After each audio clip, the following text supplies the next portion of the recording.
ask you this. Have you ever judged someone for who they were or for in which family they were born into? Or maybe because of the choices they made and we didn't even consider what the options were. When I spoke to a friend of mine the other day and about what our names meant, I told her that my name was Judah and it meant praised. I explained to her that our family was complicated and that my father, Jacob, well, one night he fought with someone and the next morning he limped. And I gathered that God had fought with him. So, and because since then he became known as Israel. But anyway, Jacob was married to two sisters, Rachel, and the one he loved, and my mother, Leah. He didn't love her. So by the time of my birth, she just given up fighting for his affection and for his love. That she decided that she would instead praise the Lord, and that's how I got my name, Judah, praised. And you know what my friend told me was that to name something is to dream of its future and its place it will hold in the world. I thought, wow, but it got me thinking about my brother Joseph. He was this big dreamer. Okay, so one day he came to us and he told us about a dream he had. We were all sheaves and in his dream we all bowed to him. Now, oh really, we were really annoyed with father's special treatment and his robe constantly up in our faces. So, but well, that's not it. Then he came to us with another dream, but this time he told us, he told father as well, uh, the sun, moon, and 11 stars bow to him. 11 stars, really? Were we the 11 stars in his dream? And the sun and the moon? Oh, Jacob lost it. Shall your mother and I and your brothers come and bow to the earth before you? Well, Dothan was much more peaceful. We were tending to the flock and it was surely much more luscious. But we still couldn't get rid of this little Jacob problem, the little spy in his ornate robe. And the thing is, out there, we were far from from Jacob's eye, and there was no special treatment there, so we secretly planned to kill him. But Reuben insisted, don't. And well, we opted to throw him in the dry pit. Joseph pleaded with us, brothers, please. But we just had enough of his shenanigans. And Dathan was also a spice route. Okay, the Ishmaelites, they just about traded anything. So I got an idea and I said, well, brothers, there's no profit in killing the boy and covering up his death. So what if we traded him? We figured if we covered his blood, his special robe in goat blood, and father would believe that a wild animal was devoured him. So we handed Joseph over, and as the last camel disappeared in the horizon, we all sighed with relief. But on our way home, we rehearsed our story. The blood, the robe. The moment Jacob's eyes fell on the bloodstained robe, it was over. He knew that Joseph's, when he saw that robe, that the worst had happened. Our plan was flawless except for one little detail. Jacob blamed himself. He tore his robe, he tore his clothes and put on a sackcloth and mourned inconsolably for many days. Meanwhile, in Egypt, Joseph's new reality had become slavery.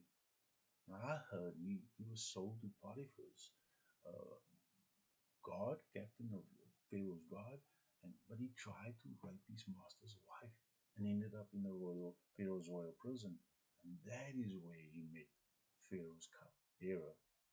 And as the story goes on, that they call on Joseph, and he laid out Pharaoh's dreams about the cows and 7 and 14 cows, and he became the vizier, the administrator of Pharaoh's affairs.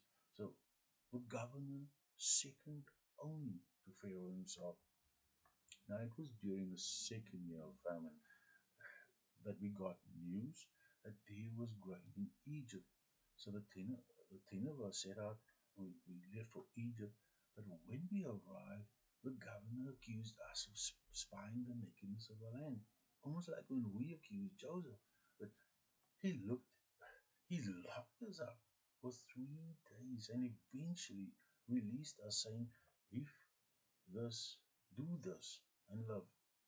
For I fear God, and if you are honest men, let one of you remain confined to the prison, and go and carry the grain of the famine to your houses, and bring your youngest brother to me, so that your words can be verified, and you shall not die." Well, Simeon had to take one for the team, but as we left, the memories resurfaced, memories of Joseph, and we were truly guilty. Reuben reminded, "Didn't I speak to you? And do not sin against the boy. Now his blood is against required of us." Well, the famine grew severe, and our grain quickly ran out. "Go again, buy some more grain that we shall live and not die," Jacob commanded. But he knew very well what the conditions were. But he resisted. Reuben tried, but to no avail. And I said, "Look, if I don't return with the boy and set him before you, let me bear the blame forever." So we left, but when we arrived in Egypt, we were dumbstruck because why? This happy, friendly man could not be the same governor that we met the last time. He even insisted us. He invited us to his home. Um, and at the door, when the steward brought Simeon to us, he did we called him over. Was it about the mix-up of the silver? Because we did bring it back. But the steward insisted. "Your God and the God of your fathers have given you the treasures in your sight." As we sat down, I felt uneasy. I looked at our seating arrangements, and Benjamin's ration was proportionately 5 times bigger than us. And oh, this didn't make sense. But that wasn't it. That wasn't really what bothered me. What bothered me was, why are we in uh, why were we dining in an Egyptian official's house? From the eye, everything seemed smooth out, but when we collected our grain and left, we barely left Egypt when we were overtaken. And I couldn't understand what had happened. We lowered our sacks, and the steward searched our sacks, and there was a silver in the mouth of our sack again, just like before. But the steward wasn't look. He was looking for something.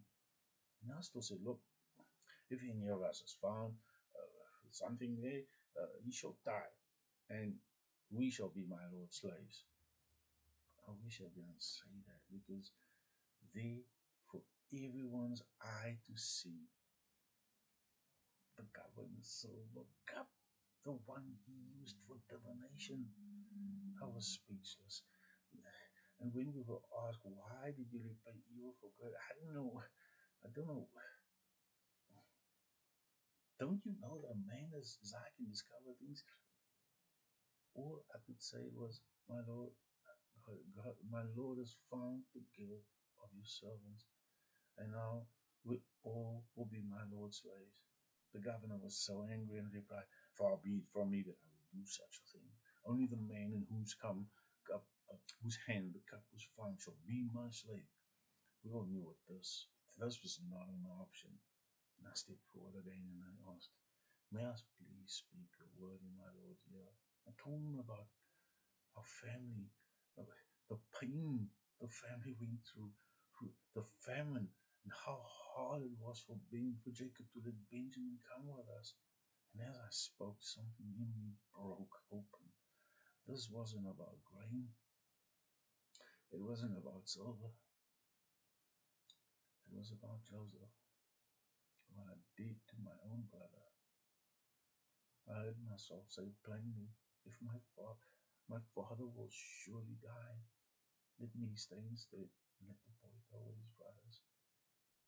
This was my bitter cup to drink. I felt my spirit was about to leave me when the piercing eyes of the governor had seen enough and he commanded everyone to leave. He called us closer and said, I am Joseph. Is my father still alive? Alive? Wait, what? Don't be distressed. It is not you who sent me here. God has sent me ahead of you to preserve life. My jaw dropped to the floor. Was he, was he just speaking our simile? It is my tongue that speak to you. Do this.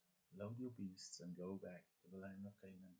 Take your father and come to me, and I will give you the best lands in Egypt. We, we left, uh, returned with Israel, but while we were still en route to Egypt, Father sent me ahead.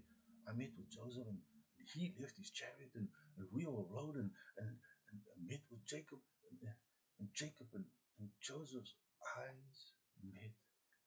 And I couldn't believe what my eyes were seeing. Joseph running to Israel's embrace. We were a few miles out, and Joseph called us to the side, saying, before I introduce Israel to Pharaoh, I will ride with him and meet with Pharaoh's court, and I will explain to Pharaoh that my brothers and my father's household will come to me, and Pharaoh will ask, what is your occupation? Just tell him the truth, that you are shepherds, just like your father. So 5 of us left and went and met with Pharaoh and presented ourselves as shepherds, on which Pharaoh instructed Joseph to settle us in Goshen, and if there's any amongst us that is capable and competent, to place us in charge of his livestock. So I don't exactly know what Pharaoh and Israel spoke about, but what was evident was that God had sent Joseph ahead of us. God's covenant never, ever wavered. During my research and rehearsal for Joseph's cycles, I got used to the character of Judah. I could relate to his emotions, his failures with Tamar, and how he had to step up. And I've often felt the struggles myself and with similar things in my life. You see, the thing is with the SDS assignment, you cannot not experience the characters and the surroundings, the indifference, and well, I told a friend of mine the story, and both of us were caught off guard, and we had to, clear our throats. And but my fiance said, "My love, this didn't